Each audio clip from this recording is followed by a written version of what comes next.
Surgery कैसे? मतलब surgery ही क्यों? मेडिसिन ले लेते हैं, ईज़ी सही रहेगा, बिल्कुल सही बात है। लेकिन सर्जरी क्यों? तो अगर अब इसका मैं एक थ्योरेटिकल आंसर दूँ, जो सारी दुनिया सुनना चाहेगी और वो सुन के एप्रिशिएट करेगी, कि वो है ये जो टफ रास्ता रहा, इसमें शुरू में आपको कुछ लगा कि आपने जब सर्जरी चूज़ करी, तो उसमें किस तरीके का आपकी जर्नी रही? कुछ पॉज़िटिव या कुछ नेगेटिव या किस तरीके से? स्टार्टिंग में एमबीबीएस के टाइम से हमारे बैच में out of 250 we had only 80 girls. तो हुँ, यहाँ पे एक डिफरेंस नज़र आया सबसे पहले।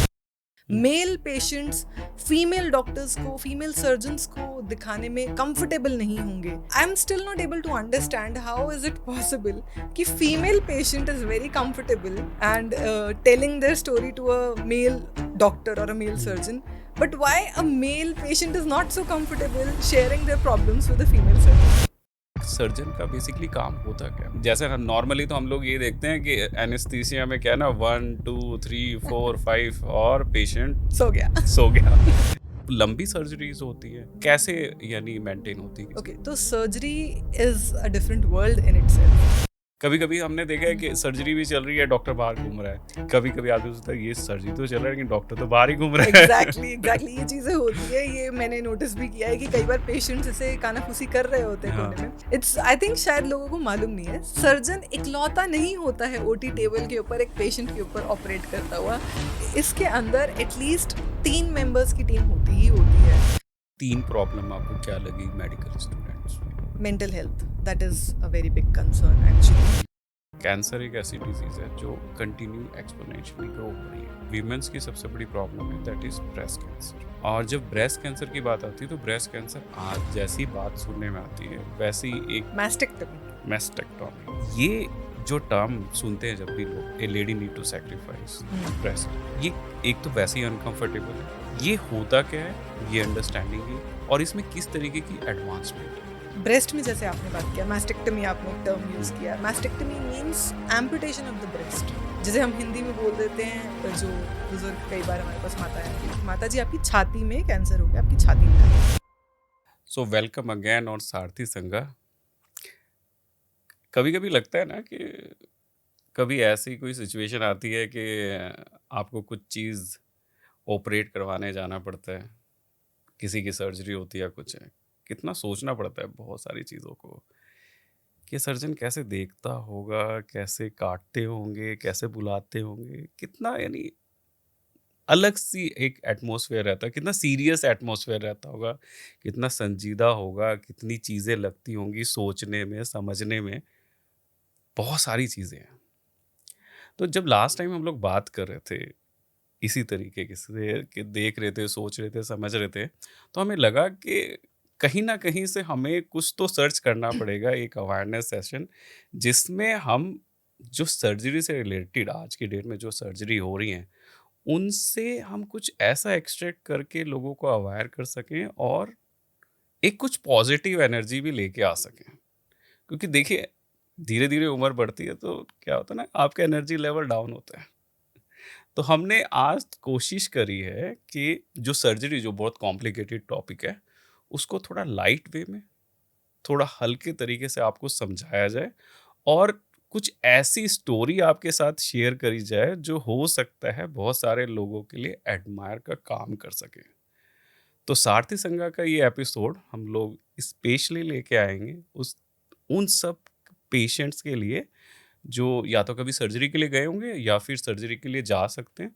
उनको किस तरीके का माइंडसेट रखना चाहिए या किस तरीके से सोचना चाहिए, इसमें स्पेसिफिकली हम ब्रेस्ट कैंसर सर्जरी पे बात करेंगे। लेकिन उससे पहले आज की जो स्टोरी है थोड़ा सा डिफरेंट है। ऐसा लगता है कि कभी सर्जन को आपने देखा है, कोई लेडी सर्जन जो सर्जरी के लिए जा रही है? बहुत हद तक दिखता है कि एक क्या कहते हैं मेल सर्जन होते हैं जो जा रहे हैं और कभी कुछ ड्रिल मशीन जा रही है या सब कुछ जा रहा है, that is very manual type job, heavy job है। और कभी आपने देखा है एक सर्जन जो मेडिकल एजुकेटर समझा रहे हैं कि आपकी लाइफ में आपको कैसे कौन सा रास्ता पकड़ना चाहिए, किस तरीके से आपको गाइडेंस चाहिए, ये सब चीज़ें। तो आज हम कंप्लीट पैकेज लेके आए हैं।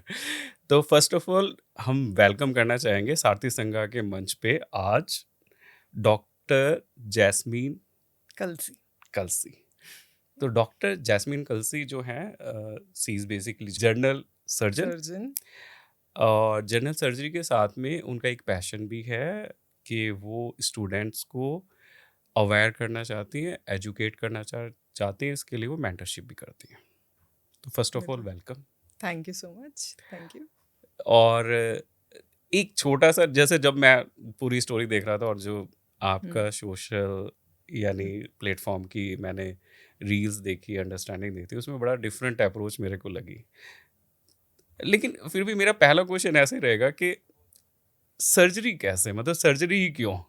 मतलब बड़ा सिंपल सा एक चीज़ होता है ना, मेडिसिन ले लेते हैं, ईज़ी सही बात रहेगा, है, बिल्कुल सही बात है। लेकिन सर्जरी क्यों? तो अगर अब इसका मैं एक थ्योरेटिकल आंसर दूं जो सारी दुनिया सुनना चाहेगी और वो सुन के अप्रिशिएट करेगी, कि वो है, हम दुनिया की सेवा करना चाहते थे, हम एक तरह से एक टाइम पे बहुत पैसा कमाना चाहते थे, तो हुँ, इसलिए हमने पहले तो डॉक्टर बनना चूज़ किया। हुँ, और सर्जन एक ऐसा प्रोफेशन है, सर्जरी एक ऐसा प्रोफेशन है जहाँ पे आप सबसे ज़्यादा पैसा कमा सकते हो, ऐसा दुनिया को लगता है। हुँ, तो इसलिए ये तो हो गया एक थ्योरेटिकल आंसर। हुँ, अब रियलिटी मेरे लिए स्टार्टिंग से ही एक ये फीलिंग थी अंदर कि I have to shatter the glass, hmm, in the sense कि I have to enter the man's world and I have to see it for myself what is different there. Hmm, And surgery is considered a man's world. Hmm, At least जब मैंने अपनी MBBS की थी तब तक तो थी। हुँ, हमारे कॉलेज में 7 यूनिट्स में से 6 यूनिट्स के हेड मेल थे, हुँ, सिर्फ एक हमारी मैम थी। So that kind of inspired me for surgery, hmm, कि इसको इक्वालिटी की जहाँ हर जगह बात होती है यहाँ पे भी करते हैं थोड़ी सी। हुँ, And that's how I chose surgery first. Hmm. And here I am. सही। और लेकिन फिर भी जैसे सपोज़ कीजिए, अगर आप देखें कि जो मेंस वर्ड्स की बात करी आपने, Mhm. ऐसा नहीं है कि हम इस प्लेटफॉर्म पे ये बोलना चाहते हैं कि मेंस वर्ड का मतलब कुछ मेंस वर्ड्स हैं। मेरे हिसाब से डॉक्टर फ्रेटर्निटी पूरी डॉक्टर फ्रेटर्निटी है, Hmm. तो उसमें सब चीज़ें हैं। लेकिन ये चूज़ करने की बात होती है कि एक ऑप्शन आप चूज़ कर रहे हो, that will be quite tougher. Hmm. ये टफ रास्ता आपने चूज़ किया। तो ये जो टफ रास्ता रहा, इसमें शुरू में आपको कुछ लगा कि जैसे जैसे आपने जब सर्जरी चूज़ करी, तो उसमें किस तरीके का आपकी जर्नी रही? कुछ पॉजिटिव या कुछ नेगेटिव, या किस तरीके से? स्टार्टिंग में MBBS के टाइम से हमारे बैच में out of 250 we had only 80 girls. तो हुँ, हुँ, यहाँ पे एक डिफरेंस नज़र आया सबसे पहले। हुँ, हुँ, बट वो हमारे एजुकेशन से उसका कोई लेना देना नहीं है, हुँ, वो तो जस्ट एक नंबर है। हुँ, देन इन PG 50-50 रेशो था, तो हुँ, इतना मैटर नहीं किया। हुँ, लेकिन जो हमारे सीनियर्स थे, हुँ, तो वो वहाँ पे हमने नोटिस किया था, लाइक मैंने पर्सनली नोटिस किया था that we had very less female surgeons of course. Hmm, and then again the way they saw females, hmm, that is very different in the sense कि वो सोचते हैं कि टफ काम नहीं कर पाएंगे, ये हैवी लिफ्टिंग का काम नहीं कर पाएंगे, हम ओपनली इनसे इन कुछ चीज़ों के बारे में बात नहीं कर हुँ, पाएंगे। हुँ, मेल पेशेंट्स फीमेल डॉक्टर्स को, फीमेल सर्जन्स को दिखाने में कंफर्टेबल नहीं होंगे। हुँ, I'm still not able to understand how is it possible कि female patient is very comfortable and telling their story to a male doctor or a male hmm, surgeon, but why a male patient is not so comfortable sharing their problems with a female surgeon. तो ये एक aspect था। हुँ, When it came to professionalism हमारे professors के साथ, तो वहाँ एक तरह से मैंने नोटिस किया, not very loudly but hmm, there was this silence all the time, कि कुछ चीज़ें हम इनके सामने नहीं बात कर सकते या ओपनली डिस्कस नहीं कर सकते, ओपनली हम कुछ तरीके से वेंट आउट नहीं कर सकते। And there was this little bit salt hmm, somewhere. Hmm, तो that I have been noticing. Hmm, I'm not saying कि treat me equal, I'm not saying anything, I'm just doing my job and I hmm. think I'm pretty good at what I'm doing. बिल्कुल, बिल्कुल। और इसमें क्या होता है ना, देखिए, ज़िंदगी में कुछ भी चीज़ आती ऐसी टफ़ चीज़ आती है, तो वो आपको कुछ सिखा के ही जाती है। बिल्कुल। तो बहुत सारी, आई मीन, अगर आपने टफ़ यानी वे चूज़ किया, तो डेफ़िनेटली आपकी लर्निंग भी ज़्यादा हुई है। बिल्कुल। इसी लर्निंग को थोड़ा-सा आगे बढ़ाते हैं। हुँ। तो अब आप थोड़ा एक्सप्लेन कर पाएँगे, एक सर्जन का बेसिकली काम होता क्या है? मतलब किस तरीके से, यानी ओके। जैसे हम नॉर्मली तो हम लोग ये देखते हैं कि एनेस्थीसिया में क्या है ना, 1 2 3 4 5 और पेशेंट सो गया। सो गया। आई वेंट थ्रू 2 सर्जरीज़ और वही 1, 2, 3, 4 और 7, 8 तक आप सो जाते हो और फिर आपके बाद कुछ उठाने के लिए उठाते हैं, तब तक सर्जरी सब खत्म हो जाती है। वो लंबी सर्जरीज़ होती है, तो कैसे यानी मेंटेन होती है, कैसे होती है ये सब चीज़ें? ओके, तो surgery is a different world in itself. Okay, it's not simple कि आप एक टेबल पे बैठे हैं, आप पेशेंट देख रहे हैं, आपने दवाई लिखी और आपने भेज दिया. It's not like that. There is entire planning, entire process behind it. From the moment एक पेशेंट आपके पास आया, उसने आपको अपनी कंप्लेन बताई, आपने एनालाइज किया कि इसको हम कंजर्वेटिव यानी कि सिर्फ मेडिसिन पे रख सकते हैं या हमें सर्जरी करवानी ही पड़ेगी, करनी ही पड़ेगी इस पेशेंट के अंदर. We have to make that decision firstly. Secondly, it is not the single or a solo decision of one person. We have a team. If a consultant is there, they will discuss with the residents or their senior consultant. If a resident is looking after a patient, they will discuss with their seniors, and then we come to a conclusion. After that, that is just a part of OPD. From there, you have to send the patient for investigations. अब investigation में आप उसको pathologist के पास भेज सकते हैं in terms of biopsy, FNACs. आप उसको एक रेडियोलॉजिस्ट के पास भेजेंगे in terms of X ray, mammography, CT scan, MRI, whatever is needed. वहाँ से उसके बाद बात आती है PAC, दैट इज आप एनेस्थीसिया के लिए भेजेंगे कि ये पेशेंट फिट भी है, सर्जरी की जा सकती है या कुछ प्रॉब्लम आएगी तो आप पहले ही देख लो. Accordingly we will plan. उसके बाद पेशेंट हमारे पास वार्ड में रहता है जहाँ पे हम उन्हें प्री ऑप मैनेज करते हैं पहले एक स्टेबल कंडीशन में. Then we plan for surgeries. That is for elective surgeries which are planned. There are emergency surgeries as well. Emergency में आप पेशेंट आया life saving, you have to do the thing, तो आपको करना ही पड़ेगा. उसमें इतना प्लानिंग बहुत ज़्यादा इन्वॉल्व नहीं होता. That is like decision is like this. तो दैट इज सेपरेट थिंग. तो इलेक्टिव की अगर बात करें तो वहाँ पे बहुत ज़्यादा डिस्कशंस होती हैं. Then comes the nurses in the ward, the scrub nurses in the OT, they are different. And then we have the staff, the anesthesia staff along with us.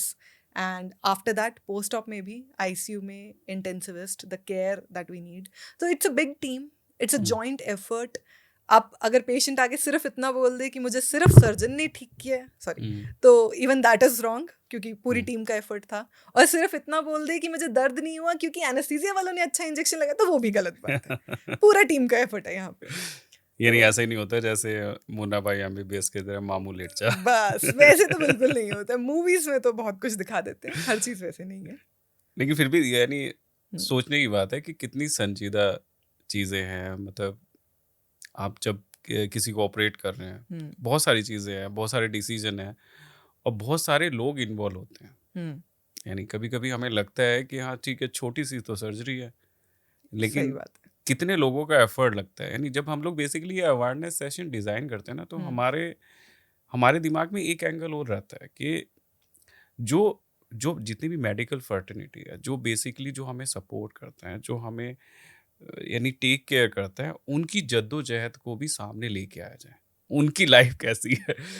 तो यानी आपको इस एंगल से इसको देखना चाहिए कि सपोज कीजिए जब कभी भी आपको लगता है ना कि आपका कोई लविंग बीन या आप कभी सर्जरी के लिए जाते हैं, तो बहुत सारी चीज़ें हैं जो डिटरमाइंड होती हैं. आप ऐसे ही जैसे बोलचाल की भाषा में नहीं होता ना, हाँ ठीक है उसका हर्निया का ऑपरेशन सही नहीं हुआ है ना, उसका तो क्या कहते हैं जो पथरी थी वो सही से नहीं निकाली या क्या है. तो बहुत सारे एफर्ट लगते हैं, बहुत सारा एनालिसिस लगता है. लेकिन अब इसी चीज़ में अगर हम लोग बात करेंगे थोड़ा सा आगे बढ़ के कि जैसे सपोज कीजिए आप जब सर्जरी प्लान करते हैं और ये सब सर्जरी का प्रोसेस चलता है और बहुत लंबी लंबी सर्जरीज चलती हैं, बिल्कुल, तो उसमें किस तरीके से क्या कहते हैं आप चीज़ें मेंटेन होती है. मतलब कभी कभी हमने देखा है कि सर्जरी भी चल रही है, डॉक्टर बाहर घूम रहा है, लेकिन अंदर अब क्या होता है ना, कभी कभी आदमी सोचता है ये सर्जरी तो चल रहा है लेकिन डॉक्टर तो बाहर ही घूम रहा है. एग्जैक्टली ये चीजें होती है. ये मैंने नोटिस भी किया है कि कई बार पेशेंट्स ऐसे कानाफूसी कर रहे होते हैं कोने में. तो during my practice also I have seen there were surgeries which were like कोई 12-12 घंटे की सर्जरीज हैं. हमारे रेजिडेंसी में भी हमें अलग अलग स्पेशलिटीज के साथ काम करने का मौका मिलता है, जहाँ पे फिर हम काफ़ी लंबी सर्जरीज में भी वॉश होते हैं और वहाँ पे ऑप्शन नहीं है, you have to.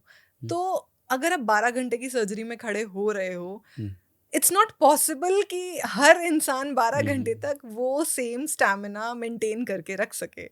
You have nature's call, you like hmm, आपको जाना भी पड़ सकता है, कुछ बहुत इमरजेंसी आपको कई बार फ़ोन पे आपको इमरजेंसी कुछ हो सकती है, बहुत सारी चीज़ें। तो ऐसी चीज़ों के अंदर ऐसा नहीं है कि आप 5 मिनट का ब्रेक लेके कुछ गलत कर रहे हो। नहीं, एक नहीं 5 मतलब मिनट का ब्रेक हो सकता है कि हुँ, मल्टीपल सर्जन इन्वॉल्व हों, होते हैं, हर जगह क्योंकि इतनी बिल्कुल होते कॉम्प्लिकेटेड हैं। सर्जरी रहती है कि आपको पता नहीं है कि सपोज़ कीजिए एक सर्जरी जैसे मेरी जो सेकंड सर्जरी थी हुँ, उसमें प्लास्टिक सर्जन भी था, हुँ। नॉर्मल सर्जन भी थे। तो मतलब एक पार्ट होने के बाद then next surgeon will take take over. तो बहुत सारी ऐसी भी चीज़ें हैं। बहुत सारी सर्जरीज नहीं बल्कि हर सर्जरी ऐसी हाँ। होती है जहाँ पे इट्स आई थिंक शायद लोगों को मालूम नहीं है, हुँ, सर्जन इकलौता नहीं होता है ओटी हुँ, टेबल के ऊपर एक पेशेंट के ऊपर ऑपरेट करता हुआ। इसके अंदर एटलीस्ट 3 मेंबर्स की टीम होती ही होती है। हुँ, जैसे अगर हम अपने गवर्नमेंट सेटअप की बात करें जहाँ पे हम काम करते हैं, तो there will be the consultant, there hmm, will be a senior resident, there hmm, will be a third year, maybe a second year as well, hmm, depending sometimes even a first year, hmm, because it is also a learning and a teaching process. Hmm, hmm, सिर्फ काम एक surgeon जरूर कर रहा है, मान लिया hmm, main steps can be done by the primary surgeon, hmm, लेकिन उसके साथ में रिट्रैक्शन होता है, सक्शन होता है, हुँ, मॉपिंग होता है, there are small small things hmm, जो शायद आप लोगों को लगेगा कि ये कोई सर्जरी का पार्ट थोड़ी है, हुँ, ऐसे पकड़ के खड़े होने को सर्जरी कैसे बोल सकते हो, हुँ, या सिर्फ आप उसमें ऐसे सक्शन लेके खड़े हो, जो खून आ रहा है बस उसको पकड़ने के लिए खड़े हो, तो ये सर्जरी का पार्ट नहीं है। हुँ, ऐसा नहीं होता है, एक जॉइंट एफर्ट होता है, एक एक स्टेप की वैल्यू होती है वहाँ पे। अगर सर्जन असिस्टिंग हुँ, सर्जन रिट्रैक्ट अच्छे से नहीं करेगा, तो हुँ, प्राइमरी सर्जन ऑपरेट अच्छे से कैसे करेगा? तो इस तरीके से हुँ, बहुत छोटी-छोटी चीज़ें होती हैं हुँ, जो inside the OT what is happening शायद बाहर लोगों को नहीं पता है। हुँ, उन्हें लगता है हमारे ऊपर तो बस उस एक सर्जन ने काम किया है। हुँ, वो भी एक चीज़ है। हुँ, एक दूसरी चीज़ जो मैंने इस बारे में नोटिस करी है अपने वार्ड्स में, जैसे जब हम वार्ड राउंड लेते हैं और हम हुँ, जाते हैं, मैं एज़ अ सीनियर रेज़िडेंट अगर राउंड पे जा रही हूँ, तो sometimes patient will come and they will start thanking me hmm, कि मैडम आपने अच्छा ऑपरेशन कर दिया। Hmm, but it's not always कि मैंने ही वो ऑपरेशन किया। Maybe I was a assisting surgeon on that. Hmm, There was a primary surgeon. The consultant was on that. But still, we take that, we try to tell them कि हुँ, I was the assistant. The main gratitude जो है वो आपका हमारे consultant के लिए होना चाहिए, definitely he was the lead. तो ये चीज़ें लोगों को पता नहीं होती, उन्हें तो हुँ, लगता है जो सर्जन हमें जिसने बात कर ली, जिसने देख लिया, वही ऑपरेट करके उसी ने बचाया। सही है। लेकिन जैसे हम्म सपोज़ कीजिए जब मैं आपका प्रोफ़ाइल देख रहा था, हम्म एकदम से मेंटरशिप फिर मतलब मेंटरशिप। यानी मेरे हिसाब से बहुत ही कम लोग होंगे डॉक्टर के साथ में मेंटरशिप मतलब दैट इज़ ओके। थोड़ा-सा स्ट्रेंज सा चीज़ आती है, लेकिन ये काम बहुत अच्छा है कि एटलीस्ट जो आपकी फ्यूचर जनरेशन है, आप उसको गाइड कर रहे हैं, मेंटरशिप दे रहे हैं। लेकिन एक डिफरेंट एस्पेक्ट है, तो उसके पीछे आपका कुछ विज़न कैसे इसके सोचते हैं? पीछे मेरा विजन बड़ा क्लियर था। हुँ, एमबीबीएस के टाइम पे हमारा बैच 250 का था, हुँ, और हमारे सीनियर्स ऑफ कोर्स, हर बंदा अपने आप को स्पेशल फील करना चाहेगा, हर हुँ, बंदा हुँ, चाहेगा कि एक टीचर मेरे पे ध्यान दे के मुझे ज़रूर बताए, मुझे हुँ, पढ़ाए। लेकिन जब इतनी भीड़ होती है और हुँ, एक टीचर पढ़ाने वाला होता है, तो हुँ, वो लास्ट बेंच तक देख भी नहीं सकता है कि स्टूडेंट है कौन, हुँ, और वो पढ़ भी रहा है कि बस सो रहा है बैक बेंच पे, हुँ, ये भी नहीं पता चल पाता है। Hmm, hmm, so the thing is, I thought कि I need to connect hmm, with everyone, मतलब ओके।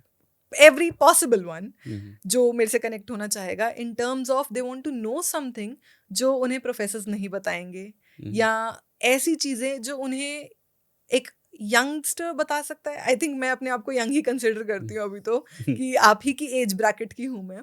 हुँ, तो उनको उन्हीं की वो मस्ती वाली लैंग्वेज में जिसमें वो समझना चाहते हैं, जिसमें वो एक्चुअली प्रॉब्लम्स के सोल्यूशन चाहते हैं। और एक मेडिकल कॉलेज में प्रॉब्लम सिर्फ किताबें नहीं होती हैं, हुँ, उससे ज़्यादा बहुत प्रॉब्लम्स होती हैं।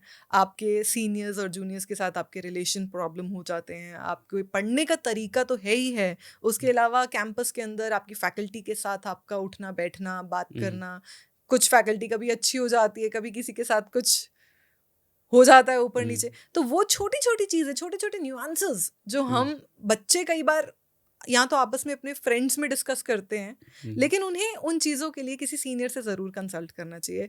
आई थिंक मैं एक वो ओपन गेट उन्हें प्रोवाइड करती हूँ कि you can come, you can talk to me, hmm, and we can talk it out and discuss and come to a solution, the hmm, best possible solution at that point of time. तो आपको क्या लगा, लगभग अगर हम पूछें कि लगभग 3 प्रॉब्लम आपको क्या लगी मेडिकल स्टूडेंट्स में? मेडिकल स्टूडेंट्स में एक mental health, that hmm, is a very big concern actually. Hmm, hmm, the pressure जो ये बच्चों के ऊपर रहता है हर हुँ, टाइम ही, कि मार्क्स लाने का, क्योंकि एक हुँ, एक्सपेक्टेशन है, सोसाइटी की एक्सपेक्टेशन है, you are a hmm, cream of the society, आप तो हुँ, वैसे ही इंटेलिजेंट हो सबसे, तो हुँ, आपको तो सब आता ही होगा, आपने तो सब पहले पढ़ रखा होगा, आप हुँ, तो 24-24 घंटे पढ़ते होगे, हुँ, हुँ, आप तो सोते भी नहीं होगे, आप तो हुँ, बस खाते वक्त भी पढ़ते हो, आप तो बाथरूम जाते वक्त भी पढ़ते हो. देयर इज दिस मेंटालिटी हुँ, कि हुँ, वो इंसान ही नहीं समझ रहे हैं सामने वाले को, रोबोट हुँ, समझ लिया उन्होंने, शायद रोबोट भी इतना काम नहीं कर पाता होगा. हुँ, हुँ, तो ये मेंटालिटी थोड़ी सी जो है, जिसकी वजह से बच्चे एक बहुत प्रेशर में रहते हैं. लोग न्यूज़ देखते ही होंगे, कितने लोग किस किस स्टेज पे आके, लाइक इवन द टॉपर्स जो बेस्ट कॉलेजेस में है, बेस्ट मेडिकल कॉलेजेस में भी सुसाइड कर लेते हैं. हुँ, अब अगर बात मैं सुसाइड की बोलूँ, तो सुसाइड सिर्फ इस रीज़न से नहीं होता कि उनके ऊपर इस तरह का प्रेशर है, प्रेशर फैकल्टी का भी होता है. हुँ, फैकल्टी का प्रेशर इन टर्म्स ऑफ कि आप हमारे लिए कुछ कीजिए, तब हुँ, हम आपके लिए कुछ करेंगे. हुँ, हिडन थिंग्स, हुँ, हम आपके थीसिस पे साइन नहीं करेंगे अगर आप हमारे को यहाँ से यहाँ छोड़ने नहीं जाओगे, हुँ, आप हमारे लिए कुछ अरेंजमेंट्स नहीं करोगे. Hidden things they use that.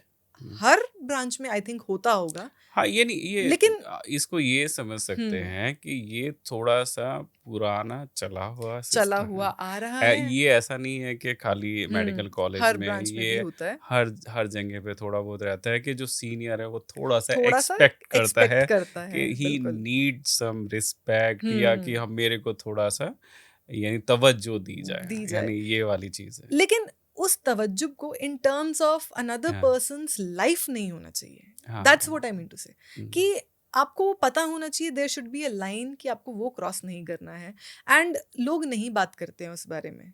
बिल्कुल। तो मेरे अपने batchmates I have seen, and मेरे senior I have seen who have gone through things like that. तो मुझे लगता है कि हमारी आने वाली जनरेशन के साथ ऐसा कुछ तो नहीं होना बेसिकली चाहिए. आप जैसे मेंटल हेल्थ, क्योंकि सारथी संघ भी मेंटल हेल्थ पे काम करने की कोशिश कर रहा है कि हम्म हम थोड़ा सा एक कम्युनिटी डेवलप करने की कोशिश कर रहे हैं, हम्म थोड़ा कॉन्शियस लोगों की कम्युनिटी, और हम्म थोड़ा इस तरीके से कम्युनिटी में कुछ अवेयरनेस क्रिएट कर सकें ताकि कोई भी चीज़ आपका एंड पॉइंट नहीं होता। बिल्कुल. ऐसा नहीं है कि हर चीज़ में आपको ये लगे कि हाँ, ये तो मेरी ज़िंदगी का बस अब फिनिश हो गया है, एंड हो गया है। मुझे लगता है हर अंत के बाद ही एक शुरुआत शुरू होती है। बिल्कुल. तो ये तो हम कोशिश करते हैं, लेकिन फिर भी मेंटल हेल्थ जैसे आप बोल रहे हैं कि हुँ, मेंटल हेल्थ में कुछ अवेयरनेस हुँ। आप क्रिएट करने की कोशिश कर रहे हैं, उसके अलावा कुछ, जैसे जो बच्चे प्रिपरेशन करते हैं या पीजी करते हैं, उनको भी कुछ हेल्प करते हैं? उनको मैं इस सेंस में हेल्प अपनी तरफ से, अभी तक तो मैं इसे एक लार्ज स्केल पे नहीं कर पाई हूँ, but I hmm, am trying. Eventually I hope so कि I can create a platform जहाँ पे दे कैन हुँ, लर्न. ऐसा भी नहीं है कि प्लेटफॉर्म्स नहीं हैं, बहुत सारे प्लेटफॉर्म्स हुँ, ऑलरेडी हैं. हुँ, और भी आने का स्कोप है अभी प्लेटफॉर्म्स का, जहाँ पे हुँ, मेडिकल स्टूडेंट्स आ सकें, ज्वाइन हुँ, कर हुँ, सकें, पढ़ सकें इकट्ठे, hmm, and they can make their own libraries. ऐसा बहुत आइडियाज़ बहुत हैं, हुँ, उनको इन रियलिटी लेके आना है. I hmm, am giving myself a timeline की कोशिश करते 1 साल के अंदर अंदर अगर मैं कुछ ऐसा डिफरेंट कर सकूं, तो हुँ। I think. नहीं, ये बहुत मेरे मेरे हिसाब से इस एफर्ट को पहली बात तो एप्रिशिएट करना चाहिए। Thank you. क्योंकि देखिए यानी देखिए हमारा स्ट्रक्चर कैसे चेंज हो रहा है। हम्म हमारा स्ट्रक्चर इस वजह से चेंज हो रहा है कि हमारा जो बच्चा है आज की डेट में अकेला निकल रहा है, हम्म और एजुकेशन अकेले कर रहा है, हम्म फ्रेंड सर्किल बहुत लिमिटेड है, तो बच्चा जाए तो जाए कहाँ? यानी आप ठीक है, आप एजुकेशन में चले गए, स्टूडेंट हैं, लेकिन बहुत हद तक हम्म एक क्या होता है ना कि एक आपको बड़ा भाई या बहन या एक कोच या मेंटर की मेंटर ज़रूरत है। ज़रूरत है, बिल्कुल यानी ज़रूरत है. एक कोई आदमी ऐसा ज़रूर चाहिए जो थोड़ा कंधे पे हाथ रख के बोले कि कि हाँ मैं भाई। खड़ा हूँ, हाँ, कि कुछ दिक्कत है तो मैं हूँ, हाँ, ज़रा यानी मेरे पास आओ. एटलीस्ट बात करें। बात करे, बिल्कुल, बिल्कुल, क्योंकि बिल्कुल. बेसिकली सारथी संगम में हम यही बोलते हैं कि अगर आप कहीं फँस गए ना, हुँ, तो आपको लगे कि इस मोड़ से आगे निकलना बड़ा मुश्किल है। तो मुझे बिल्कुल. हिसाब से आपको कोई एक आदमी चूज़ करना चाहिए और उसको ये बोलना चाहिए, मैं यहाँ पे फँस गया हूँ, मैं क्या करूँ? सही बात, बिल्कुल सही बात है. तो आप बात करेंगे तो आपको बात सॉल्यूशन करने से ही मिलेगी। बात बनेगी. हाँ, बिल्कुल, बिल्कुल। बस. तो मेरे हिसाब से ये बहुत, हुँ, यानी बहुत ही अच्छा एफर्ट है जो आप हुँ, अपने लेवल पे कर रहे हैं, और अपने लेवल पे अपने प्रोफेशनल क्या कहते हैं करियर के साथ जस्टिस करते हुए करें, दैट इज़ ऑल्सो फाइन कि एक इतना संजीदा आपका प्रोफेशन है, उसके साथ में आप ये एफर्ट कर रहे हैं। लेकिन जैसे सपोज कीजिए हम जो अभी स्ट्रेस की बात है इसको थोड़ा सा आगे बढ़ाते हैं। हम्म, लाइफ तो फिर भी जो मेडिकल स्टूडेंट्स की है बड़ी टफ है, बहुत। क्योंकि अगर जैसे सपोज की जो पीजी के स्टूडेंट्स हैं उनका तो यानी मेरी सिस्टर भी जैसे गायनकोलॉजिस्ट हैं तो हम्म, कहती है कि अभी 3-3 दिन तक ड्यूटी चल रही है। चलती है। इस तरीके से ड्यूटीज खाने होती का है, टाइम नहीं मिलता, खाने का टाइम सोने नहीं। का टाइम नहीं मिलता। अब मेरा क्वेश्चन ये है कि हम्म, आप 2 दिन 3 दिन से आप ड्यूटी पे चल रहे हैं, सडनली आपके पास एक सर्जरी आ गया, हम्म, वो भी तो स्ट्रेस है बिल्कुल, कि सडनली एक एक्सीडेंट का एक केस आ गया, वो भी आप सर्जरी कर रहे हैं। बिल्कुल आते हैं, वो तो स्ट्रेस एडेड होता है उसके अंदर, and we still do it, hmm, and we do it very gracefully, hmm, and we save lives. That is part of the profession, and I think जो कोई भी इस प्रोफेशन में दे चूज इट, हम्म, उनको ये चीज़ें पता होती हैं। आई थिंक कहीं ना कहीं in the hmm, back of their mind everybody knows कि कितना स्ट्रेसफुल ये सिचुएशन रहती है। इनिशियल 3 years जो हम पीजी के कंसिडर करते हैं, और हम्म, उसमें भी initial first year, I think अगर मेरे पीजीज अभी ये बात सुन रहे होंगे तो वो ये हम्म, बात पे बहुत अच्छे से एग्री करेंगे कि उनमें से 2 लोग तो खैर पिछले 2 दिन से सोए नहीं थे, और जब ड्यूटी के बाद हमने बोला था कि चलो कुछ खा पी लो, तो उनका था मैम हम खाने से पहले सोना प्रेफर करेंगे अभी, क्योंकि हम सोए नहीं हैं।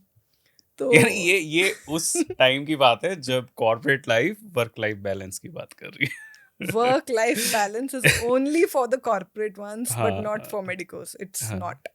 तो बहुत टफ लाइफ है मतलब, लेकिन फिर बिल्कुल। भी जैसे जो स्टूडेंट्स की मेंटल हेल्थ है, इवन जो सर्जन्स की मेंटल हम्म, हेल्थ भी है, और जब आप उसको कैटर करते हैं तो फिर भी जो स्ट्रेस का पैरामीटर है वो तो थोड़ा बढ़ा ही रहता है। बिल्कुल, काफ़ी बड़ा रहता है। स्ट्रेस सिर्फ इस बात का नहीं होता है कि आपको ड्यूटी करनी है, सुबह उठ के राउंड लेने हैं, शाम को हम्म, पेशेंट इन्फॉर्म करने हैं, देखने हैं, ऑपरेट हम्म, करना है।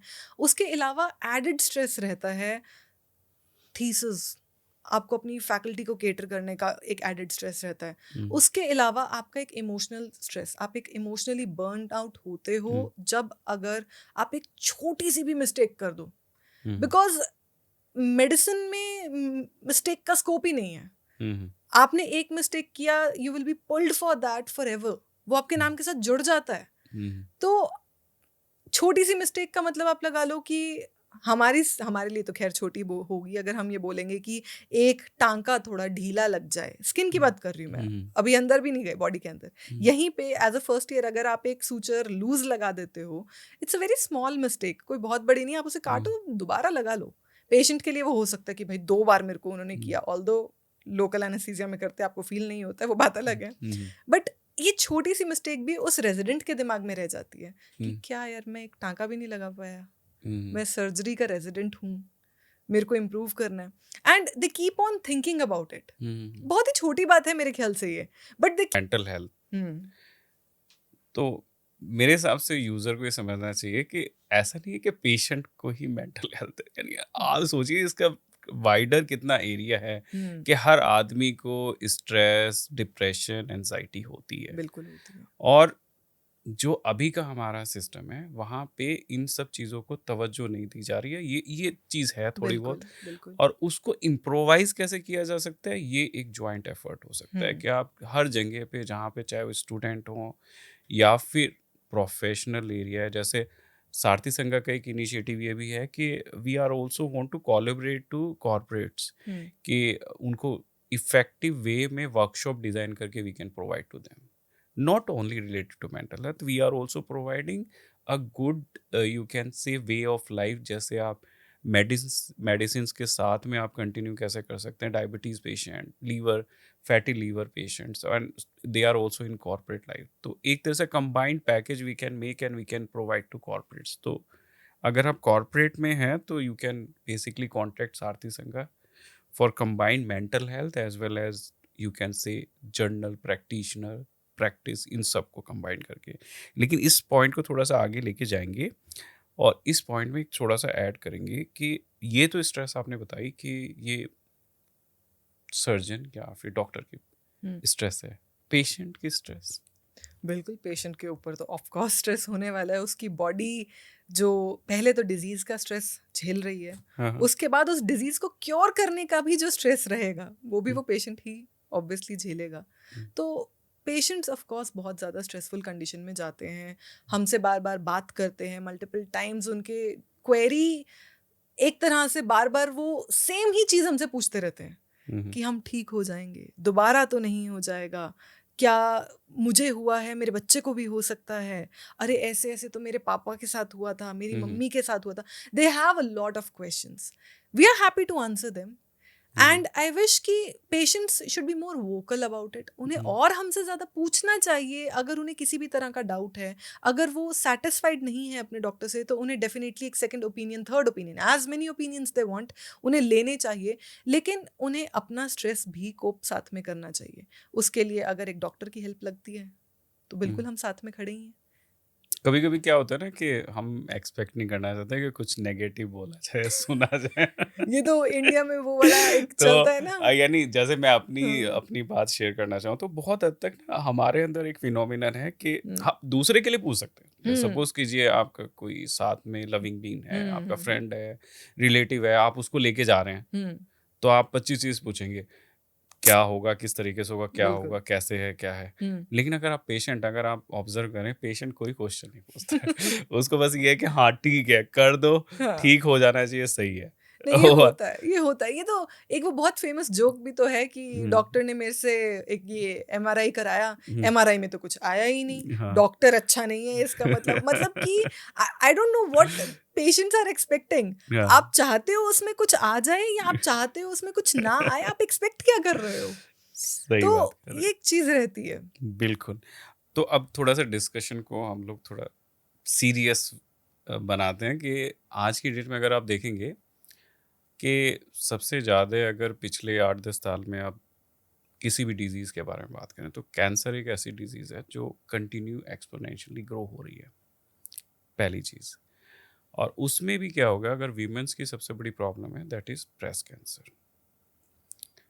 और जब ब्रेस्ट कैंसर की बात आती है तो ब्रेस्ट कैंसर आज जैसी बात सुनने में आती है वैसी एक पता नहीं ये प्रोनाउंसिएशन सही है नहीं है मेस्टेक्टॉमी मैस्टेक्टमी। मेस्टेक्टॉमी तो ये जो टर्म सुनते हैं जब भी लोग कि hmm, a lady need to sacrifice hmm, breast ये एक तो वैसे ही अनकंफर्टेबल है दूसरी चीज़ ये होता क्या है ये अंडरस्टैंडिंग एक और इसमें किस तरीके की एडवांसमेंट है। ओके। सो स्टार्ट करते हैं पहले इस बात से कि कैंसर के जो रेट्स बढ़ रहे हैं वो हम्म, इसीलिए बढ़ रहे हैं क्योंकि अब हमारे पास कैंसर को डिटेक्ट करने के लिए स्क्रीनिंग जो है हम्म, प्रोसीजर्स वो ज़्यादा आ चुके हैं, बेटर हम्म, आ चुके हैं। तो हम्म, हम बहुत ही जो चीज़ें हम पहले एक तरह से अगर एक ट्यूमर 3 या 4 सेंटीमीटर का था और हम उसे हम्म, क्लिनिकली डिटेक्ट करते थे, हम्म, अब हम उसे इन स्क्रीनिंग इन्वेस्टिगेशंस की मदद से जब वो हाफ अ सेंटीमीटर और even less than half a centimetre पे है तभी डिटेक्ट कर सकते हैं। हम्म, तो इस वजह से जो वो गैप था हम्म, कि वो एडवांस स्टेज में आके ही पता चलते थे, अब वो इतनी इनिशियल स्टेज में पता चल जा रहे हैं। हम्म, जब इतनी जल्दी पता चल जाएंगे तो नंबर तो ऑटोमेटिकली बढ़ ही जाएगा। तो हम्म, हम ज़्यादा हमें लगेगा कि कैंसर बहुत ज़्यादा स्प्रेड हो रहा है। हम्म, दूसरी बात, कैंसर के ब्रेस्ट में जैसे आपने बात किया, मैस्टेक्टमी आपने एक टर्म यूज़ हम्म, किया। Mastectomy means amputation of the breast, hmm, जिसे हम हिंदी में बोल देते हैं, जो बुजुर्ग कई बार हमारे पास माताएं आती हैं कि माता जी आपकी छाती निकालेंगे, हम्म, छाती में कैंसर हो गया, आपकी छाती निकालेंगे। हम्म, तो उसके अंदर क्या रहता है बेसिकली कि जो स्तन है, जो ब्रेस्ट है, उसका पूरा टिश्यू फ्रॉम स्किन, निप्पल, उसके नीचे कुछ हद तक फेशिया, वो सारा निकाल के एक्जिला, जिसे हम ये वाला एरिया रहता है, यहाँ तक हमें पूरा वो एक तरह से जितना भी टिश्यू है वो निकालना होता है, हम्म, मैस्टेक्टमी। अब रही बात इसके पहले जो हम चीज़ें करते थे उसे हम रेडिकल मैस्टेक्टमी बोला करते हैं। रेडिकल मतलब किसी भी चीज़ को आप बहुत एक एग्रेसिव वे में अगर आप निकाल रहे हो हम्म, तो उसके नीचे की जो भी मसल है, अगर आपको डाउट है, पुराने सर्जन्स वहाँ तक इतना किया करते थे। लिम्फ नोड्स कितने सारे कहाँ कहाँ तक, किस एक्सटेंट तक निकाले हम्म, जाते थे, तो वो पुरानी एक चीज़ें थी। हम्म, अब ट्रीटमेंट बहुत ज़्यादा बदल चुका है इसके अंदर। तो हम्म, अब ट्रीटमेंट रह गया है जो कि कोशिश रहती है करने की, पहली वो होती है breast conservation surgery, conservative surgery, BCS. Hmm, conservative मतलब आपने कोशिश करनी है कि आप जितना हिस्सा बचा सको आप उसे बचा लो। अब उसके लिए भी आपको ये देखना बहुत ज़रूरी है कि बचाने के लिए हमें बेसिकली ब्रेस्ट में चाहिए क्या। निपल एरियोला कुछ हद तक आपको स्किन चाहिए। बिल्कुल अगर मैं आपको एक देसी भाषा में समझाऊं तो अगर आपका जो ट्यूमर है वो इन चीज़ों को इन्वॉल्व ऊपर से नहीं कर रहा है, किसी लिम्फ नोड को नहीं इन्वॉल्व कर रहा है। अब लिम्फ नोड को हिंदी में क्या बोलते हैं वो तो मैं नहीं जानती, तो मैं अपनी ऑडियंस को बता नहीं पाऊंगी, लेकिन अगर वो लिम्फ नोड भी इन्वॉल्व नहीं कर रहा है, ट्यूमर बहुत हद तक एक सीमित जगह पर है, तो हम सिर्फ उतने हिस्से को बाहर निकाल सकते हैं और बाकी की ब्रेस्ट बच जाएगी। फिर बस ये रह जाता है कि अब इस ब्रेस्ट का साइज दूसरी ब्रेस्ट के साइज से मैच करना लेकिन रह जाएगा। जैसे सपोज कीजिए उसमें क्या होता है सबसे बड़े, जैसे जैसे ब्रेस्ट कैंसर की बात होती है तो नॉर्मली जो हमारा सर्वे या हम लोग जो असेसमेंट करते हैं, एक तो लेडीज वैसे भी नहीं जाती हैं असेसमेंट के लिए, क्योंकि Assessment दैट के लिए, इज screening ऑल्सो के लिए। मतलब स्क्रीनिंग, ये सबसे बड़ी हेजिटेशन यही है कि अगर सपोज बिल्कुल। कीजिए I आपको agree, I agree. सेक्रीफाइस करना पड़ा तो बड़ी प्रॉब्लम हो जाएगी, क्योंकि एक बेसिकली एक मेंटल अफिक्शन है बीच में कि वो जुड़ा हुआ है वीमन के साथ में। तो एक तो ये भी है कि बेसिकली समझाना भी बड़ा मुश्किल होता होगा लोगों को। एक्चुअल में ये बात सही है, समझाना बहुत मुश्किल होता है। ब्रेस्ट को विमेनहुड के साथ जोड़ के देखा जाता है। एक तरह से देखा जाए, उनके नजरिए से देखा जाए तो बात सही भी है, बात गलत नहीं है, लेकिन फिर बात वही आ जाती है कि at the end life matters. आपका सही सलामत और जिंदा रहना आप अपने लिए, अपनी फैमिली के लिए ज़्यादा ज़रूरी है।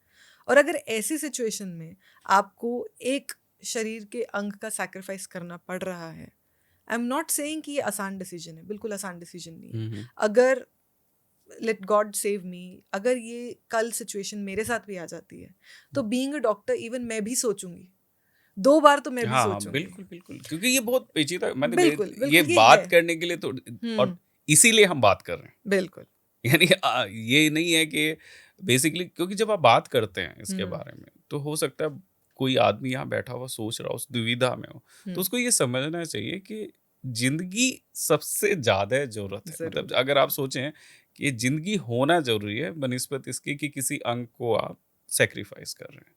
और ये ऐसा नहीं है कि that is related to breast, कहीं कहीं भी ऐसा होता है, you need to sacrifice leg, you need to sacrifice some other organ, some fingers, fingers, sometimes the बहुत हैंड, सारी बहुत चीजें आती है। चीजें। देखिए जो डॉक्टर डिसीजन लेते हैं that is based on your life, क्योंकि दे बिल्कुल। Want to save your life.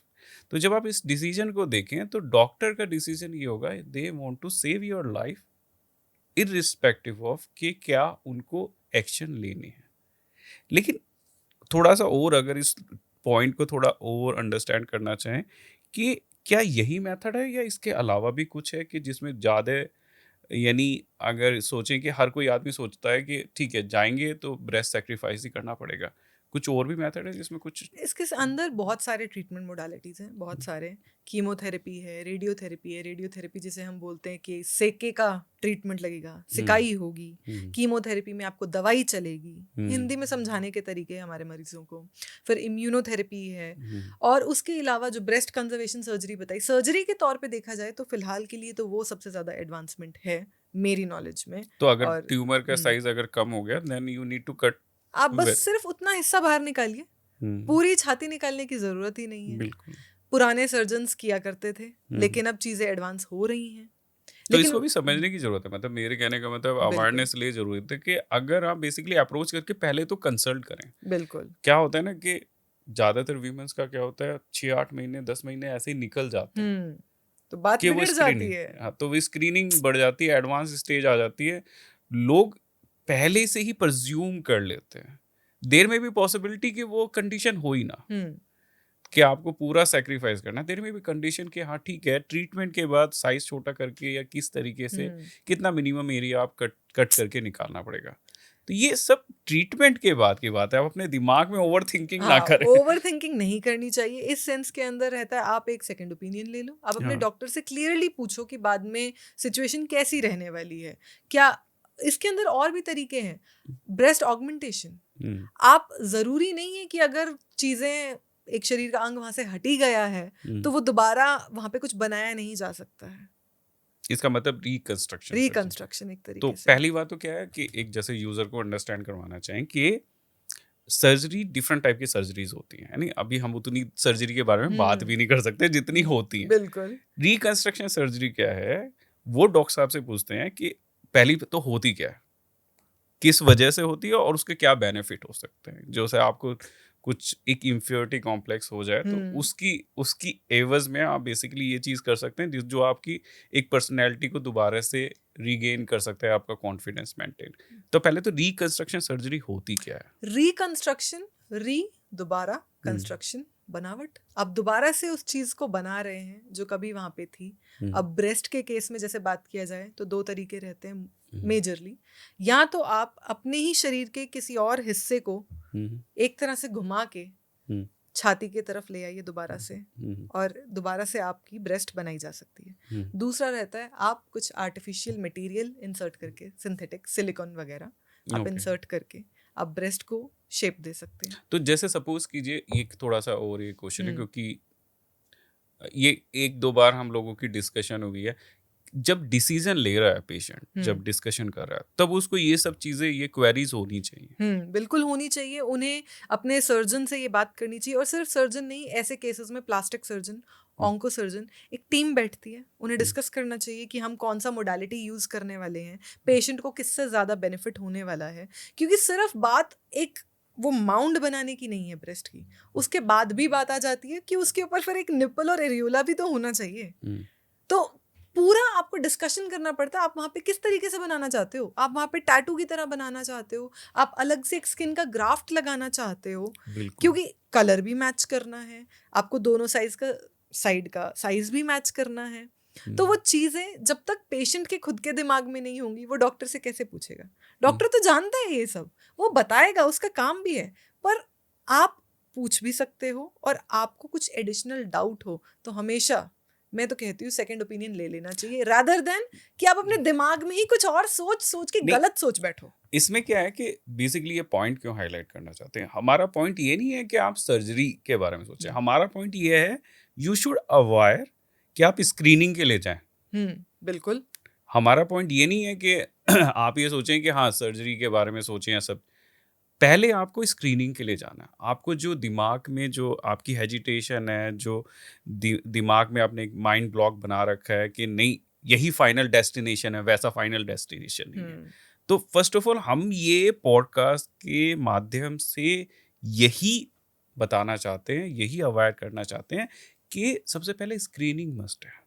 उसके बाद पॉसिबिलिटीज बहुत है, जो डॉक्टर साहब बता रहे हैं ना, पॉसिबिलिटीज इतनी पॉसिबिलिटीज हैं आज की डेट में, मॉडर्न साइंस में, मॉडर्न मेडिकल साइंस में, कि बहुत सारे ऑप्शंस निकल सकते हैं। बिल्कुल। लेकिन बनस्पति ये है कि आप पहले अटेम्प्ट करें, पहले स्क्रीनिंग तो करवाएं, उस डिजीज को इतना ना बढ़ा दें कि वो फिर बाद में एडवांस स्टेज में हो जाए। हाँ, तो फिर वो फिर ये रहेगा कि फिर डॉक्टर के हाथ में कुछ ना बचे। जैसे जो मैं डेटा जो हमने भी बहुत बार कोट किया है कि जो नेशनल डेटा भी है, ऑलमोस्ट 70% कैंसर पेशेंट जो है they are going in advance stage national wide. तो वही अगर आप देखेंगे कि आपका यूएस में 30% पे है, क्योंकि they are more towards the screening. तो हम इसके माध्यम से, इस अवेयरनेस सेशन के माध्यम से यही बताना चाहते हैं कि स्क्रीनिंग कितनी मस्ट है। तो इनिशियल जो ओवर थिंकिंग है उसको थोड़ा अवॉइड करें और फोकस करेंगे, पहले स्क्रीनिंग करवाएं। एंड आपकी जो मेडिकल साइंस है आज की डेट में इतनी ज़्यादा एडवांस है, आप जितने क्वेश्चन लेके आएंगे आई थिंक डेफिनेटली आपको कुछ ना कुछ तो जवाब मिलेगा, सोल्यूशन निकलेगा। प्रॉब्लम्स के सोल्यूशन तभी निकलेंगे जब आप उन्हें पहले पूछेंगे। आपको खुद उतना अवेयर होना चाहिए कि आप इस प्रॉब्लम को एड्रेस तो कर रहे हैं। लोग एड्रेस ही नहीं करते। ये प्रॉब्लम के बारे में बात करने से पहले भी हमने 4 बार सोचा है। वही यानी ये प्रॉब्लम ऐसी प्रॉब्लम है जिसके बारे में नॉर्मली लोग, पहली बात तो कैंसर के बारे में बात नहीं करना चाहते, दूसरा ब्रेस्ट कैंसर के बारे में वैसे ही बात नहीं करना चाहते। तो उसमें जो हेजिटेशन है, जो वीमेंस का इशू है, उनको मेरे हिसाब से इस पॉडकास्ट के माध्यम से मुझे लगता है एक छोटी सी अंडरस्टैंडिंग आएगी कि अगर इन केस आपको कुछ सस्पिशियस होता है, कुछ लगता है कि आपको स्क्रीनिंग के लिए जाना चाहिए, तो आपको जाना चाहिए, क्योंकि नेक्स्ट स्टेप वहीं से स्टार्ट। बिल्कुल वहीं से आपको राइट स्पेस यानी स्पेशल एडवाइस मिलेगी या फिर हम्म, आपको ऑप्शंस मिलेंगे किस तरीके से कर सकते हैं। पूरा ट्रीटमेंट है, तो हम्म। ट्रीटमेंट के लिए जाएं, ये हमारा फोकस है। उससे पहले स्क्रीनिंग में कुछ छोटी मोटी चीजों का ध्यान रखें। हाँ। अगर आपको कभी भी लग रहा है कि किसी तरह का लंप, कुछ गांठ महसूस हो रही है, हम्म, तो घबराने की बात नहीं है। हम्म, एक बार आ जाइए हॉस्पिटल, चेक बिल- करवा लीजिए। अगर आपको लग रहा है अचानक से आपके निपल एरियोला से किसी तरह का कुछ डिस्चार्ज आ रहा है, किसी भी रंग का आ रहा है, हम्म, नॉट नेसेसरली कि वो मिल्की है या वाइटिश है, आपको जो कलर का डिस्चार्ज आ रहा है, you just come to the hospital once. Hmm, आपको लग रहा है स्किन अचानक से सिकुड़ गई है, संतरे की तरह हो गई है एक तरह से हम्म, देखा जाए, या निपल अंदर की तरफ रिट्रैक्ट हो गया है, हम्म, स्किन अंदर की तरफ चली गई है, अलग से एक्जिला के अंदर आपको किसी तरह की स्वेलिंग लग रही है, छोटे छोटे साइंस जो आप खुद घर पे बैठ के देख सकते हो। अगर आपको ऐसा कुछ लग रहा है तो आप खुद इतने अवेयर हो कि समय आ गया है, हॉस्पिटल जाके अब एक डॉक्टर को दिखा देना चाहिए। सही एडवाइस है। तो मेरे हिसाब से अगर आपको सिम्टम्स नज़र आते हैं तो आपको डेफिनेटली एक सही एडवाइस की तरफ जाना चाहिए। तो ये तो रहा कि बेसिकली कि हमने एक थोड़ा सा जर्नी के बारे में बात करी आपकी। एक टॉपिक जो बहुत संजीदा टॉपिक है ब्रेस्ट कैंसर, उसके बारे में हमने बात करने की कोशिश करी कि उसमें थोड़ा सा एक अवेयरनेस लेके आया जाए। हम्म, थोड़ी सी और कुछ नहीं है तो बात ही करी जाए, हम्म, एक डिस्कशन स्टार्ट करी जाए। लेकिन बहुत सारी ऐसी चीज़ें हैं जो अभी की डेट में ना थोड़ा सा अलग हैं। अभी भी सर्जरीज को ना अलग तरीके से देखते हैं लोग, और बहुत सारी चीज़ें चेंज हो गई हैं। जैसे क्या हो गया कि जैसे जैसे मेरी सर्जरी जब हुई तो मेरे को ये लगा कि 3 दिन में डिस्चार्ज, 4 दिन में डिस्चार्ज, इतनी बड़ी सर्जरी इतनी जल्दी डिस्चार्ज कर देते हैं। मतलब अभी क्या हो रहा है अभी? बहुत सारे मिथ्स हैं जिनको बस्ट करने की बहुत हम्म, ज़्यादा ज़रूरत है और बहुत हम्म, जल्दी ज़रूरत है। हम्म, जल्दी डिस्चार्ज करने का मतलब ये नहीं है कि आप में कोई दिक्कत है या कुछ और। इसका सीधा सा मतलब है, आप जितनी जल्दी घर जाएंगे आप उतनी जल्दी ठीक हो जाएंगे। हम आपको आपकी नॉर्मल रूटीन में डालने की कोशिश कर रहे हैं। हॉस्पिटल में जितनी ज़्यादा देर तक रहेंगे वही कीटाणु कुछ और हम्म। इन्फेक्ट हो गया तो चांसेस रहेंगे कि इन्फेक्शन होने बिल्कुल। के। तो हम कोशिश करते हैं कि आप एक हेल्दी नेचुरल एनवायरनमेंट में रहो, हम्म, उतनी जल्दी आप ठीक हो जाओगे, इसलिए घर जल्दी भेज देते हैं। ओके, अगर कोई इंटरवेंशन की ज़रूरत ही नहीं है, हम्म, अगर आपको एक आईवी इंजेक्शन की ज़रूरत नहीं है, आपको कुछ स्पेशलाइज्ड ट्रीटमेंट की ज़रूरत नहीं है, हम्म, और जो भी ट्रीटमेंट है वो आप घर पे ले सकते हैं, तो हम्म, फिर आप हॉस्पिटल में क्यों हैं? बिल्कुल। कभी कभी क्या होता है कि यानी ड्रेन, पहले तो आप ड्रेन के बारे में बताइए, ड्रेन होता क्या ड्रेन, है? Yes, drain tube. So basically कभी सर्जरीज के बाद पेशेंट अक्सर बोलता है कि ये क्या पाइप लटका दिया है, मेरे पेट से लटका दिया है, या ये क्या छाती से मेरा पाइप लटका दिया है बेसिकली, या हम्म, जहाँ भी ऑपरेशन हुआ है। तो इसका मोटा मोटा काम सिर्फ इतना रहता है, अगर देसी भाषा में समझाया जाए, कि अंदर किसी तरह का कोई कलेक्शन ना हो जाए, अंदर कुछ इकट्ठा ना हो जाए, वो हम्म, सब बाहर आ जाए उस पाइप से, आपके लिए कोई इन्फेक्शन का सोर्स ना बचे। या अगर हमें किसी तरह का कुछ डाउट है कि कुछ लीक वीक ना हो जाए अंदर, इसीलिए वो पाइप लगा दिया जाता है, जिसे ड्रेन बोला जाता है, कि वो बाहर हमें दिख जाए आता हुआ, और अगर एक नेक्स्ट इंटरवेंशन की ज़रूरत है तो हम इमिडिएटली ले पाएँ। क्योंकि एक बार सब बंद हो गया तो हम्म, हमारी आंखें तो अंदर देख नहीं पाएंगी कि क्या हो रहा है। हम्म। तो बस वो उसी को एक तरह से देखने का एक नज़रिया। अच्छा, वो कंटिन्यू डिस्चार्ज होता रहता है। कंटिन्यू उसमें से डिस्चार्ज नहीं होता है हम्म, एक्चुअली। वो एक दिन दो दिन की बात मैक्सिमम, कईयों में हम्म, तो नहीं भी होता है। वो सिर्फ एक कॉशनरी कॉशन के लिए लगाया जाता है कि just in case if it happens. कई बार हम विद इन 24 आवर्स वो ड्रेन निकाल देते हैं, कभी ज़रूरत पड़ने पे वो 3 दिन 4 दिन 5 दिन तक भी रहता है।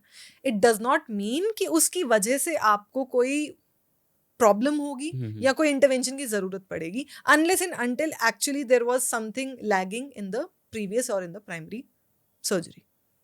अच्छा, एक छोटा सा ये भी है कि जैसे ही आपकी सर्जरी हुई तो टांके लगे हुए हैं, तो हिलना डुलना नहीं है अरे बिल्कुल। ये तो हम्म, बहुत ज़्यादा कॉमन है एक्चुअली।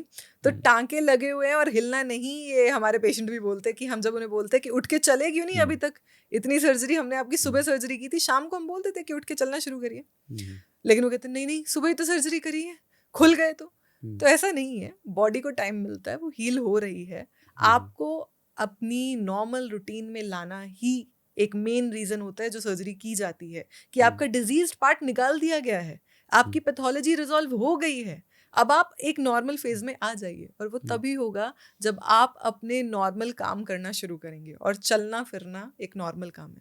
हाँ, कुछ सर्जरीज में बोलते हैं बेड रेस्ट चाहिए लंबा, ये हर सर्जरी के लिए एप्लीकेबल नहीं है। कुछ सर्जरीज में बोला जाता है कि ठीक है, सुबह ऑपरेट हो गया, आप शाम तक घर भी जा सकते हैं, शाम को ही जा सकते हैं, रादर 2 घंटे में भी जा सकते हैं, क्योंकि वहां पे शायद इतनी जरूरत नहीं है। लेकिन जहाँ मेजर सर्जरीज रहती है, बड़ी सर्जरीज रहती है, वहाँ रुकना भी पड़ता है, वहाँ हिलने डुलने के लिए भी मना किया जाता है, बेल्ट लगाने के लिए दी जाती है ऊपर कि ज्यादा नहीं हिलना है, दिक्कत हो जाएगी।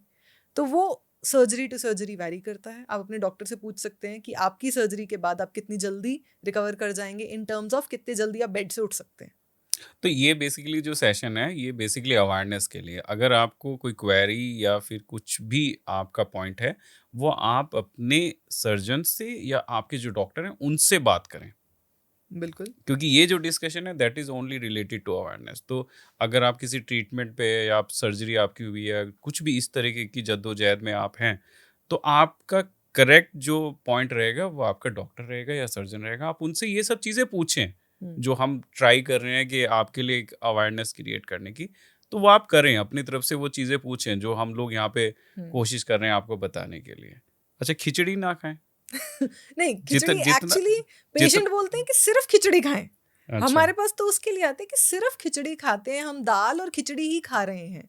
हाँ। अब ये दाल खिचड़ी खाना ठीक बात है, पुरानी दादियों का नुस्खे हैं ये कि बीमार हो जाते हैं तो दाल खिचड़ी खाते हैं, लेकिन एक टाइम तक ही वो नुस्खे काम करते हैं। सर्जरी आपकी बॉडी पे खुद एक बहुत बड़ा ट्रॉमा है।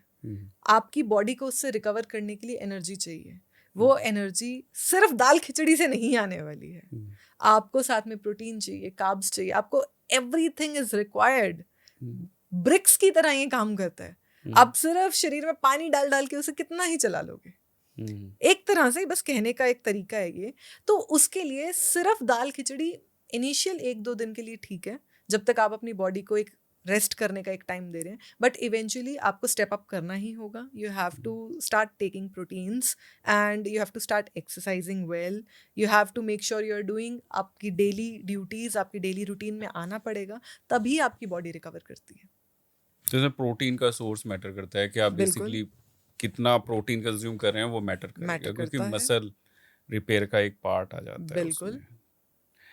इसमें ये भी चीज़ है, कभी कभी जैसे सपोज कीजिए कि हम लोग ये बोलते हैं कि एनेस्थीसिया लगाएंगे, कहीं सही में मेमोरी उड़ गई तो। अरे ये तो वैसे इस सवाल का जवाब तो एनेस्थीसिया वाले ज्यादा अच्छे से दे सकते हैं, और वो तो खैर मजे लेके देंगे इसका जवाब। ऐसा होता है, लेकिन एग्जैक्टली मेमोरी नहीं जाती है।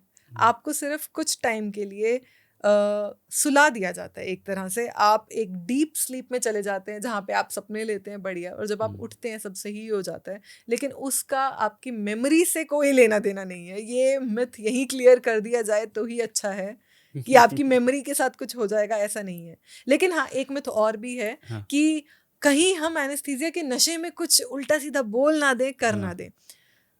एनेस्थीसिया में अलग अलग तरह के एजेंट्स यूज होते हैं। मेरे फेलो जो एनेस्थीसियोलॉजिस्ट हैं वो ज़्यादा अच्छे से आपको नाम के साथ बताएंगे। लेकिन ऐसा नहीं है कि हर एजेंट से ही आप कुछ ऊट पटांग करना शुरू कर देंगे, ऐसा नहीं होने वाला। कुछ होते हैं, आप अपने डॉक्टर से बिल्कुल बात कर सकते हैं। अगर आपको थोड़ा भी डाउट है कि मुझे वो वाला एजेंट नहीं यूज़ करना है, they will obviously tell you कि कौन सा ऑल्टरनेटिव हम आपके लिए यूज़ कर सकते हैं। तो बात करिए। कभी कभी ऐसा होता है कि लोग ये बोलते, एक छोटा सा चीज़ होती है और वो मैंने भी फील किया है कि थोड़ा बाउ मूवमेंट जो है वो स्ट्रकअप हो जाता है सर्जरी के बाद। सर्जरी के बाद पैरालिटिक इलियस जीआई सर्जरीज के बाद होना इज क्वाइट कॉमन एक्चुअली। तो कोई बहुत बड़ी दिक्कत नहीं है ये। Within 1-2 days, sometimes within 24 hours it gets resolved. It's not that big of an issue. जब हम लोग ये बात कर रहे थे ना, जब हम लोगों ने ये बेसिकली सेशन प्लान किया था, तो उस समय हम ये सोच रहे थे कि ये किस तरीके से थोड़ा सा इंगेजिंग बनाया जाए। मतलब सर्जरी थोड़ा सा बड़ा मैकेनिकल वर्ड है, लेकिन मुझे लगा कि जिस हिसाब से हमने बात करी है उसमें बड़ा ह्यूमन एंगल निकल के आया। बहुत सारी चीज़ें ऐसी निकल के आई जो हमें लगता है कि वो ऐसा नहीं है कि बेसिकली सर्जरी, ये बेसिकली आपका प्रिवेंशन वाली जो चीज़ें हैं कि आपको कितना यानी अटेंटिव होना चाहिए बेसिकली, कि आप वो चीज़ उस तरीके से ही देखें कि बाद में एडवांस ट्रीटमेंट बहुत है। तो पहले आप इनिशिएटिव लें। यानी हमारा जो मुद्दा है कि इनिशिएटिव पे आदमी ध्यान दे कि हाँ, कि आपके ट्रीटमेंट के बहुत सारे उपाय हैं, लेकिन जब तक आप जाएंगे नहीं तब तक वो उपाय पता कैसे चलेंगे। बिल्कुल। एक और चीज़ है कि पेन किलर नहीं खाना है। देखो, पेन किलर का नाम ही है कि वो आपके पेन को किल कर रहा है। जब आप दर्द से मुक्त होगे तभी आप अपनी रूटीन में आ पाओगे, तभी आपकी बॉडी का स्ट्रेस खत्म होगा, एक तरह से उसका ध्यान हटेगा कि चलो दर्द अब नहीं है, तो अब मैं रिपेयर की तरफ अच्छे से ध्यान दे लूं। एक तरीके से समझने का एक ये तरीका है, पेन किलर नहीं खाना कोई सोल्यूशन नहीं है। बनाई इसीलिए गई है ताकि बॉडी को रिलीफ मिल सके। तो अपने आप को हमेशा शक्तिमान क्यों समझना है? क्या जरूरत है? अच्छा, एक चीज और है कि जो थोड़ा सा नॉर्थ इंडिया में चलता है, सर्जन का हाथ ही मैटर करता है। मतलब कौन सा सर्जन स्पेशलिस्ट है? हाँ, सर्जन का हाथ मैटर करता है, और साथ में सर्जन के इंस्ट्रूमेंट्स मैटर करते हैं। वो किस असिस्टेंट के साथ काम कर रहा है, कौन सी स्क्रब नर्स साथ में है, और वो पेशेंट कितना हेल्दी था और है, ये सब मैटर करता है। सिर्फ सर्जन का हाथ मैटर नहीं करता है। नहीं, कभी कभी क्या होता है ना कि यानी ज्यादातर सर्जन्स के लिए होता है कि इनके हाथ में जादू है।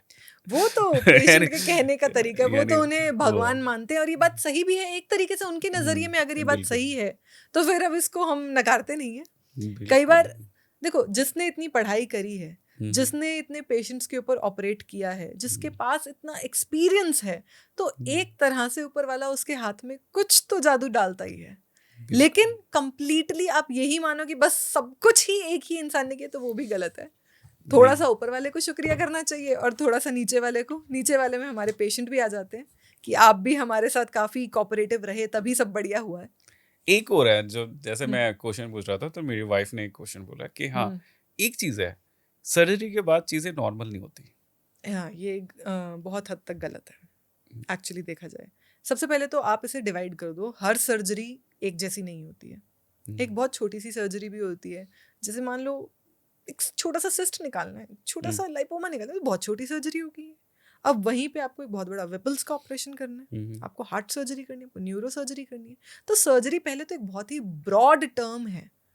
आप इसको ऐसे कंसाइज करके कि भाई सर्जरी के बाद नॉर्मल नहीं होता, आप पॉइंट कीजिए आपके सर्जरी के बारे में बात कर रहे हैं कि आपको लगता है इसके बाद नॉर्मल नहीं होता। क्योंकि हमारी प्रैक्टिस में आई बिलीव कि मोर देन 80%, मे बी शायद 90% ऑफ द पेशेंट्स जो हैं, एक बार उनकी पैथोलॉजी जब रिमूव हो जाती है तो वो अपनी एक नॉर्मल रूटीन लाइफ में आ जाते हैं। ये बात और है कि दिमाग में डर रहता है, फिर से दर्द हो रहा है, जरूर कुछ हो सकता है, एक बार जाके दिखा लेते डॉक्टर को। मोस्ट ऑफ द टाइम वो कुछ होता नहीं है, वो सिर्फ एक डर होता है दिमाग में। तो आप सर्जरी स्पेसिफिक होकर एक बार बात कीजिए कि आपको लग रहा है आप नॉर्मल हो पाएंगे कि नहीं, तो वो ज़्यादा बेहतर रहेगा। बिल्कुल। अगर बेसिकली जैसे जैसे हम लोगों का सारथी संघ का एक सेटअप है कि हम लोग कोशिश कर रहे हैं कि कुछ अवेयरनेस इस तरीके से गढ़ा जाए या इस तरीके से बनाया जाए ताकि लोगों की एक जो सजगता है ना, जो इंटरनल, जो हम लोग हेजिटेट कर रहे हैं ना, हमें कभी कुछ नहीं होगा, उसको थोड़ा क्रॉस चेक करें कि हाँ ठीक है, बॉडी है, कुछ ना कुछ होता रहता है, आप उसको स्क्रीनिंग करवाएं, देखें, समझें और आगे बढ़ें और ट्रीटमेंट पे जाएं, बनिस्बत इसके कि आप ओवर थिंकिंग करते रहें। तो ये इनिशिएटिव को अगर बाय द वे आपको कुछ मैसेज देना हो कि अगर कोई आदमी इस समय जद्दोजहद में है, कुछ इस तरीके की जद्दोजहद में है कि उसको कुछ ट्रीटमेंट लेना है या फिर बेसिकली सर्जरी पे जाना है या क्या है, अगर आपका कुछ मैसेज हो उसके बारे में। मेरा पहला मैसेज आई थिंक ये रहेगा सारी ऑडियंस के लिए कि आप लोगों ने वो बात सुनी होगी कि अकेला चना तो पहाड़ नहीं फोड़ सकता, कुछ इस तरीके से रहता है। तो आप अगर अपने आप को अकेला समझ रहे हैं किसी भी सिचुएशन में, तो मत समझिए। बहुत सारे लोग सेम प्रॉब्लम्स के साथ गुजर रहे हैं। इंडिया अकेले के अंदर ही 140-150 करोड़ की जनता है, सबके साथ कुछ ना कुछ प्रॉब्लम है। वो प्रॉब्लम का सोल्यूशन तभी निकलेगा जब आप लोग बात करेंगे, चाहे वो बात आपके आस पड़ोस, डॉक्टर्स, जिस किसी से भी वो कंसर्न्ड है, आप उससे बात कीजिए, सोल्यूशन निकल के आएगा। That is number 1। Number 2, as a medical professional, as a surgeon, मैं आपको ये बोलूँगी कि हर चीज़ का सोल्यूशन शायद ना हो, हम्म, लेकिन उस चीज से डील करने के लिए कई बार बात करना सही रहता है।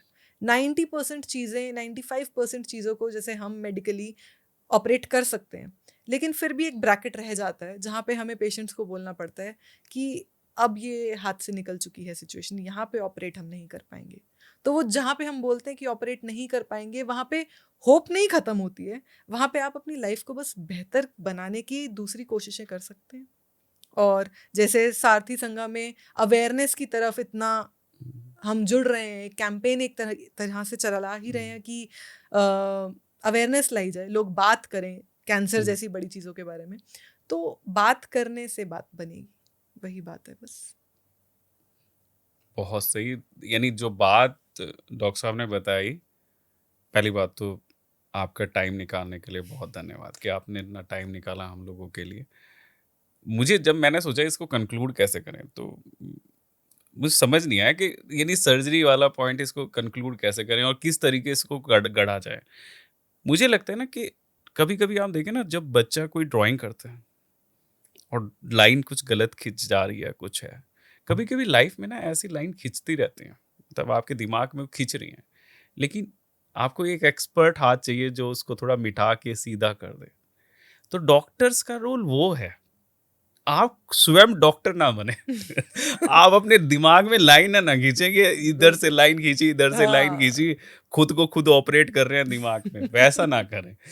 यानी आज की डेट में अगर एलोपैथी की बात करेंगे, बहुत हद तक बहुत एडवांस ट्रीटमेंट है हर चीज़ का। और इस बेसिकली पॉडकास्ट को तो हम डेडिकेट करना चाहते हैं ब्रेस्ट कैंसर के ऊपर और बेसिकली अवेयरनेस के ऊपर, कि आप बात करें इसके बारे में। एक बात होनी जरूरी है।